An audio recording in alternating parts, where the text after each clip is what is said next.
share this moment like with his wife and his daughter with the conference commissioner, and he said, well, I'm just leaving Chipotle. It was a mistake. I didn't mean to call it. Bret Bielema.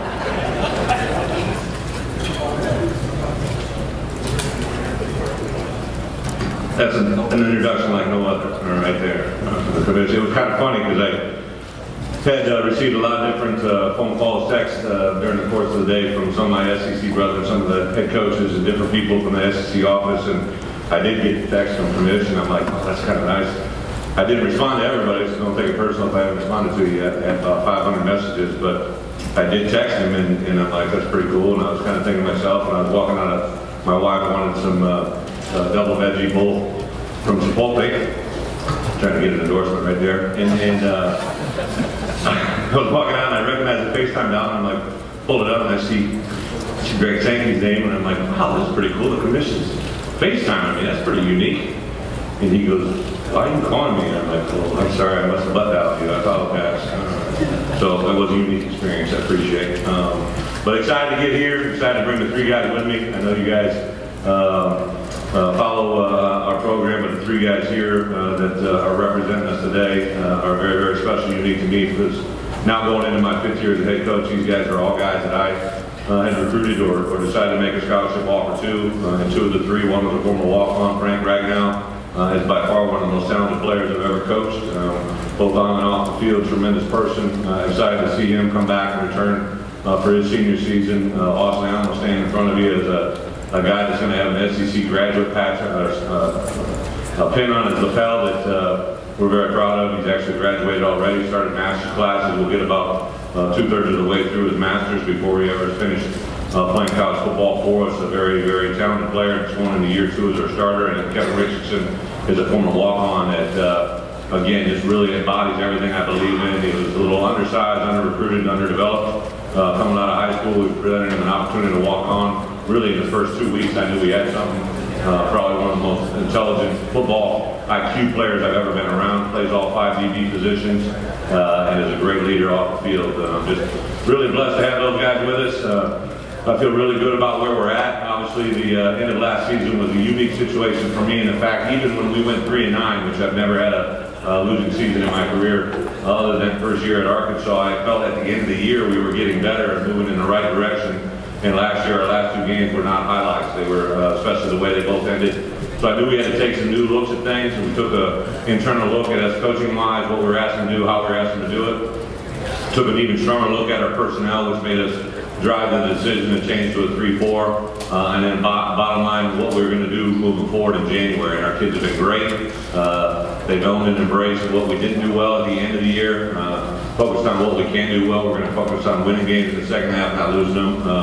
Putting our best personnel on the field, no matter how that comes about, and then really trying to play and understand what it means to be at Arkansas and have that come through. I've had a lot of former players, players that were before my time, as well as players that have been there with us, that have had success, come in and talk to our guys about what it means to be a Razorback. I think that's been a huge, huge thing. So very excited where we're at and where we're continuing to go. We start camp a little bit earlier than everybody else because we play a Thursday night game in Little Rock, which should be a really neat experience for us. It gives us an extra day of preparation as we go into an opportunity to play TCU, another crossover game in our league. It should be a lot of fun. We have a bye week before we go play A&M in Jerry's World over at Cowboy Stadium, and then the rest of our schedule lays out in a pretty good, favorable fashion. Last year, I think we had 2 or 3 teams that had bye weeks before they play us. Nobody has a bye week before they play us this year, which I think is a nice stroke for us in the right regards in scheduling. So with that, open up for some questions. All right, thank you, Coach. If you have a question, please raise your hand. Again, please give your name and affiliation. Please stand. We'll start here in the center aisle to our right, Coach. Hey, Coach. Todd Paul from Kansas City Star. Obviously, you guys had a bit of a tough end to last season. I was wondering whether the Missouri loss in particular lingered at all for the guys in the offseason, provided some motivation. And do you think games like that, obviously not the outcome you want, but do they help stoke that rivalry a little bit? Well, I think the Missouri rivalry, both Barry and I have said, when we go back to Coach Finkel, anything we can do to flame that fire is a good thing for everybody. I don't even had some conversations with our high school all-star game, maybe being a crossover game to play high school team from Missouri, you know. So it's kind of building on its own. It's hard to create a bunch of history overnight, but that's happening. If losing the second half helps stoke that fire, God bless them. I'm all for it, but we didn't do it for that reason, obviously. I think that the way that not only the Missouri game, but the second half Virginia Tech, we played really well in the first half. We played extremely well and didn't play well in the second half. To examine that, why it happened, we had to look internally first as coaches, and then carry it over a little bit with discussion with our players. I think they had some great input, some ideas as well, and just kind of move forward from there. But I'm excited. I think the SEC and the TV people to honor us for that Friday afternoon spot with Missouri. I think it's pretty cool at 1 o'clock again, and hopefully continue to build that thing up. Coach, we'll go right here in the middle section, about 4 rows back.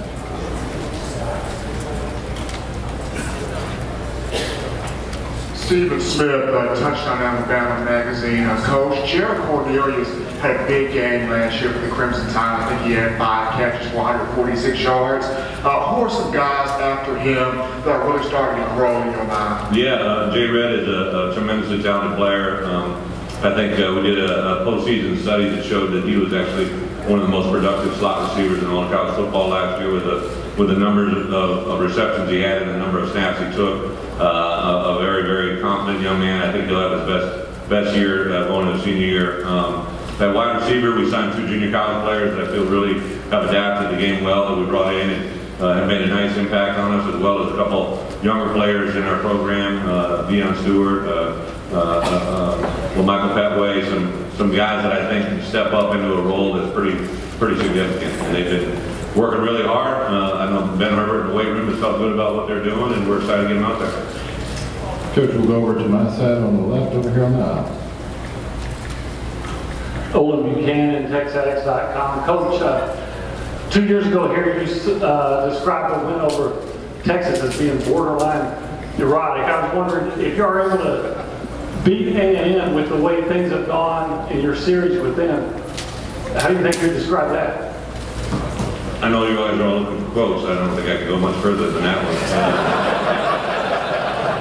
I was in a small group session, and that was before I had a child, so I'll just leave it there. But I think, the respect for the program, I think A&M, what they did when they came into the league, the way Kevin was able to do certain things, and obviously, to play that game in Cowboy Stadium, it's actually a year that Jerry Jones is going into the National Football League Hall of Fame. That is tremendously cool, and for us to be able to be there with them in that fashion. And we've been so close, have a couple overtime games, a couple things that we felt were going in the right way to have a change to get a victory over A&M. I think it's our first SEC game would be a step in the right direction. But one of the things that we do in our program, whether it's right, wrong, or different, we literally take it one game at a time. And I know we're at the kickoff luncheon here, or kickoff meetings, so we got to talk about all those games. So we're going to worry about FAMU, we're going to get on TCU, and then A&M opportunity comes, and our guys, I think, will be ready to play.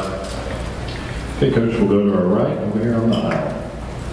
Chase Goodbread with NFL.com. Coach, last year you mentioned that you would be in favor of a rule that would allow undrafted underclassmen to come back to school. Wondering if you've been able to gather any momentum on that at all. And as part 2 to the question, how do you feel about this new agreement between the NFL and the AFCA that started this past spring, where some underclassmen get to go through drills with scouts, and so the scouts can get some more information? Again, I think it's a step in the right direction, positive. I give Commissioner Sankey a lot of credit. I think one of the things that's evolved since I've come in this league is just that each year there's a whole new set of issues that come up, and to be proactive to all of them is a step in the right direction. I know as a group of coaches, we came to committees last year to the SEC and asked for us to change some legislation maybe, or put forward some legislation that allow our guys to have a better showing for the NFL that's more real,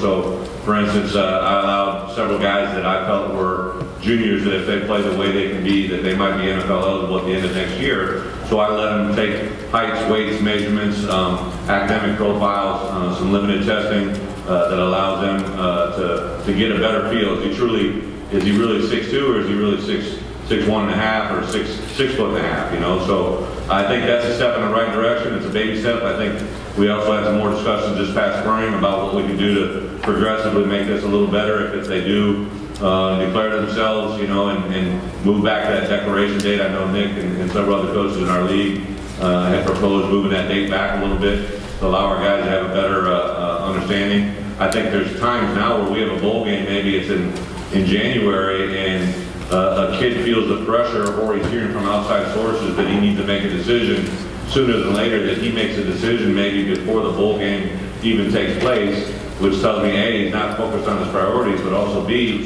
he's getting some information from people that really shouldn't be gathering and giving information, and that leads to an uninformed decision. You know, I have a case in point where I had a young man 2 years ago, left early in the draft, didn't get drafted, and he has the ability to possibly start in the NFL now in year 2. For him to be an undrafted free agent, the money that he lost is never going to be regained, you know, and I knew he had that ability, but we were just all in a hurry. You know, we're in a microwave world where everybody wants things done in 20 seconds.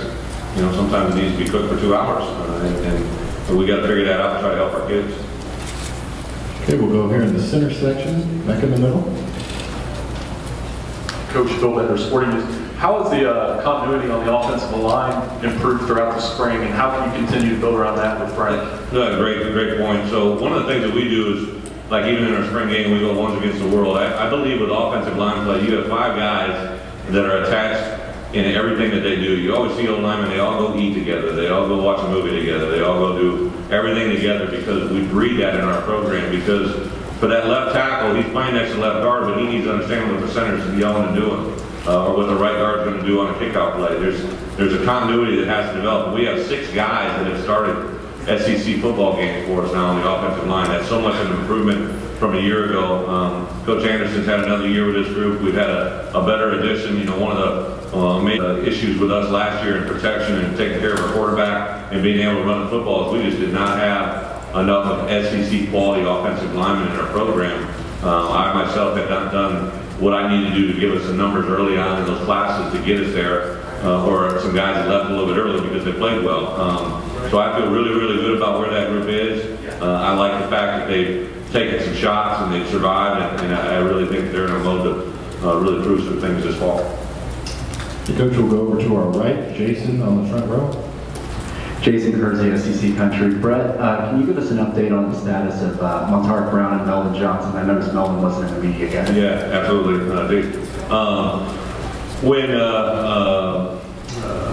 When we recruit players, we try to sign guys or put guys in a position that we feel that they're going to project and make it to qualify by the standards that the NCAA has. Melvin is a little bit unique in the fact that he was a guy that was at a junior college that we were trying to progress where he could end up in a projection to get here a little bit earlier than maybe he anticipated. So he will not make it by qualification standards, but he has a possibility of possibly joining us in December, depending on what he does and where he's at. Buster is currently doing everything he has to do to get where he needs to be to get here by the time fall camp. He is so close that if that doesn't happen here in the next couple of weeks, I do foresee him being able to join us by the time school starts, and at the worst, maybe a January enrollment, but he'll be with us sooner than later. We'll go here in the center section, second row.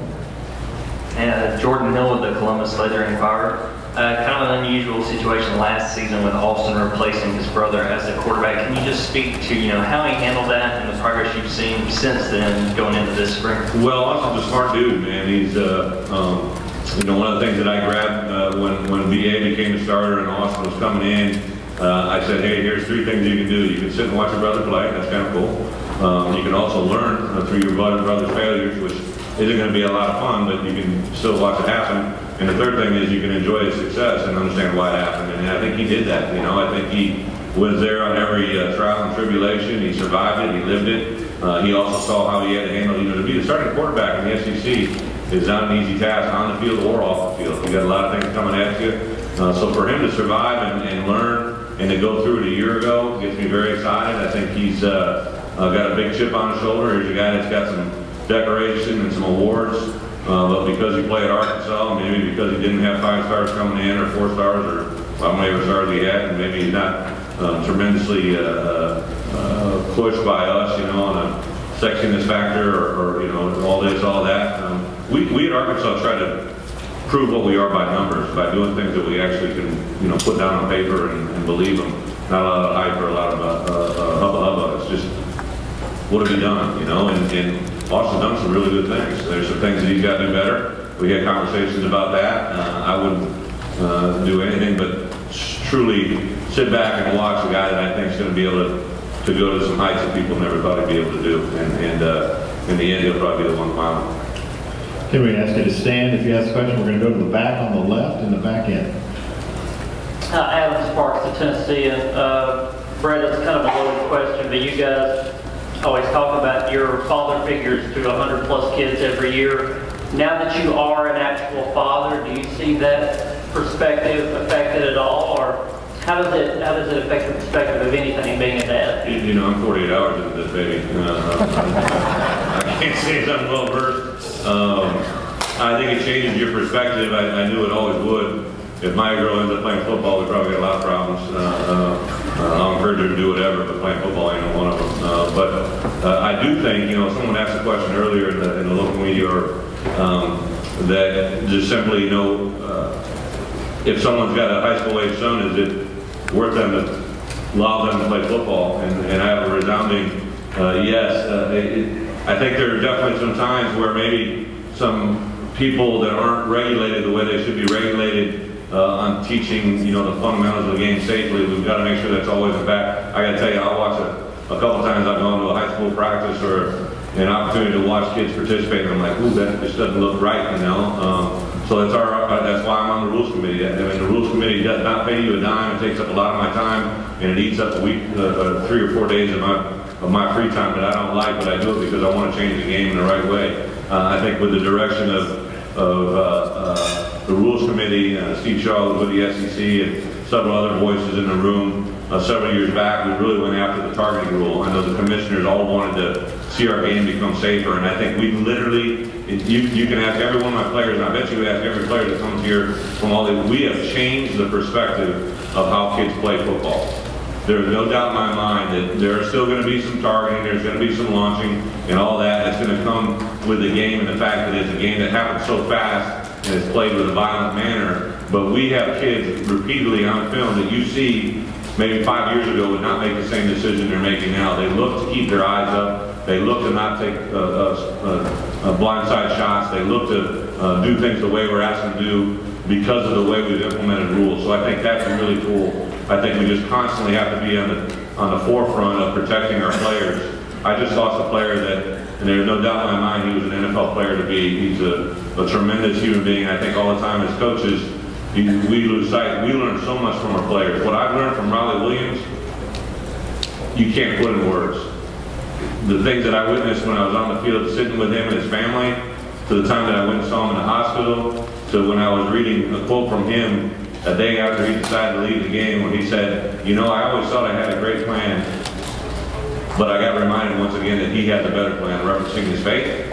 And it was a moment where I had to take a step back and realize where he was going and what he was talking about. That is a moment as a head coach that is so precious. It's better than any game, anything that you could ever learn, is when you know that you truly have your players' safety at their heart, in your heart. That's a big deal. We'll go down here to the left. Tom, second row. Tom Murphy, Arkansas Democrat Gazette. Bret, what's the timetable for Dre Greenlaw and for camp in part 2? Do you feel like you're going to be a better run defense this coming year, and why would that be? Can I ask you a question? Where'd you get that shirt? I like it. I think first, you know, Dre Greenlaw, he looks great. He's come back. We witnessed with Dre is he for 2 years, you know, he hasn't been able to complete the season. Once with a foot injury, and the year before as well. So we constantly are monitoring and looking at what we can do for him. To make sure, but he should be at 100% go by fall camp. And the other part was just a 3-4 defense, right? Oh, you know, last year, 2 things that Coach Wright taught me a long time ago about running the football is if you want to win games, you got to run the football and you got to stop the run. And last year, offensively, at times, we weren't able to run the football effectively against good defenses, and on defense, there were times where the game got away from us and stopping the run. So it's been 2 huge points of emphasis. They kind of fed off one another, so in the spring I could really emphasize that. and work off of it. I think the 3-4 allows us to, you know, just by pure math, you got 11 guys on the field, right? 8 guys now will be on their feet. Will be 2 guys, you know, on 2 feet being able to change and run, and you just naturally become athletic, more athletic with a 3-4 scheme, I believe, with athletes on the field. There'll be a lot of the same schemes, a lot of the same coverages, but we're coming at it with the ability to bring different pressure. But more importantly, I think in today's world too, the 3-4 aligns quicker and a little bit more simplistic to multiple offenses in a short amount of time. That should help us. Coach, we'll go over here to the right side, in the middle.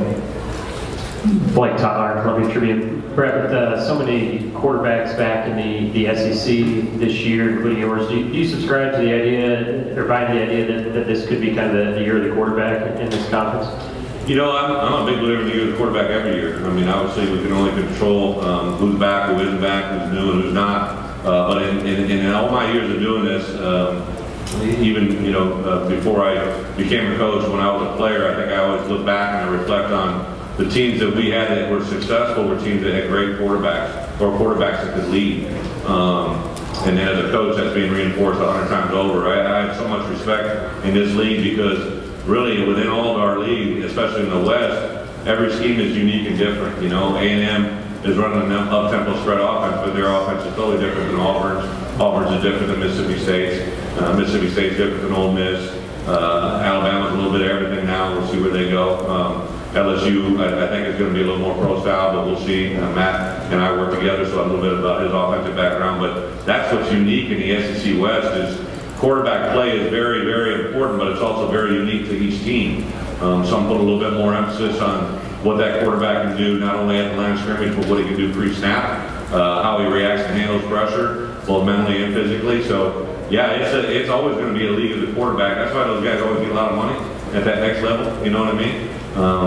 At our level, they get all the attention. Mine aren't getting money, I don't know about anybody else's, but that part I think is, very, very important is that quarterback position is essential to success, and that's not going to change no matter who's back or who's there or who isn't there. Okay, we'll go here in the center section, about midway back, right in front of us. David Carroll, Post and Courier. Bret, can you take us through how David Williams ended up at Arkansas, and what do you first see as his role in that position? Yeah, great question. Well, back when I was at Wisco, I had a 5th-year transfer quarterback by the name of Russell Wilson come in my hands. He was in that position. Really, I went after him because A, he was a grad transfer, and B, we had an extreme bad luck at quarterback. I had my 3 most experienced quarterbacks were questionable to be in fall camp. 2 of them ended up not playing that year. One of them was coming off his obviously his 3rd ACL repair. So it was just an extreme situation of need, and Russell came up on the screen. This one kind of developed in somewhat the same way. I had actually known David. He actually had come to visit me when I was at Wisconsin. When I made the transition to Arkansas, I actually was on, recruiting or thinking about recruiting David, but he went in a different direction, committed to South Carolina and the SEC. So I made note of that. You know, I knew where he was at. And then, come full circle with Raleigh's situation. And then Juwan Day is another player that probably would have been our 4th-string tailback. Came to me and I knew this was probably coming. He's been through 2 ACLs, just kind of on a different pace.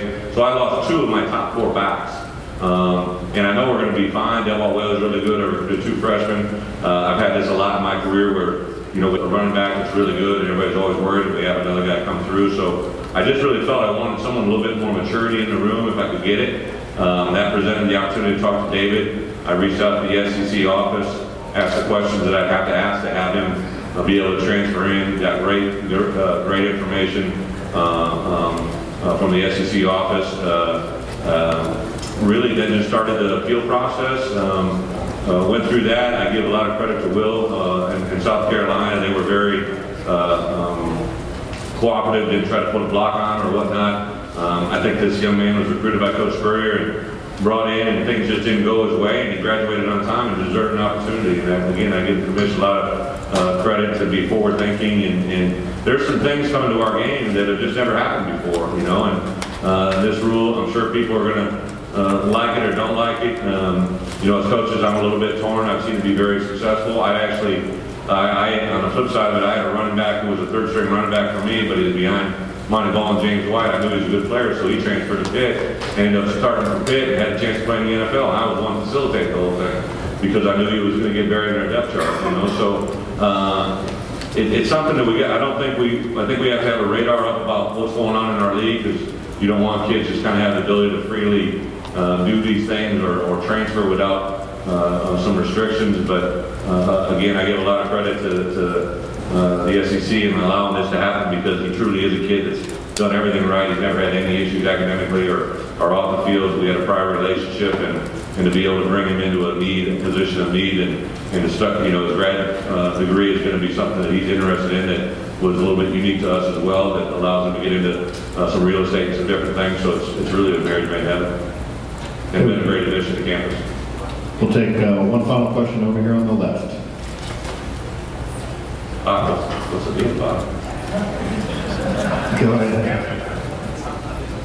Will Simmons from the Clarion Ledger. Coach, going back to the conversation about SEC quarterbacks, your team beat Mississippi State last year, but their quarterback didn't show. He accumulated a lot of yards, both on the ground and through the air. I was curious what made him so hard to limit, and there's been a lot of talk about him becoming a better passer, and I was curious what your thoughts are of him as a passer as well. Absolutely. I think two things. First, very tremendously talented young man. He's got size, speed, agility, throws the ball very well. And the second thing is Dan Mullen. I think Dan Mullen has proven obviously what he can do at the quarterback position and his development and the system that he has. I mean, just when I'm looking through Dak Prescott and what he's able to do now at the highest level. So I got a lot of respect and admiration for that. We started to see firsthand how he kind of grew, and I knew he got even better after we played him. So it's going to be a tremendous task in front of us, but seems to be a guy that has got all the things that you need to have positioned, especially in that type of offense. So, you know, unfortunately for us, it'll be another tough task, another task for us. All right, Coach Bielema, thank you for your time. Appreciate it. We'll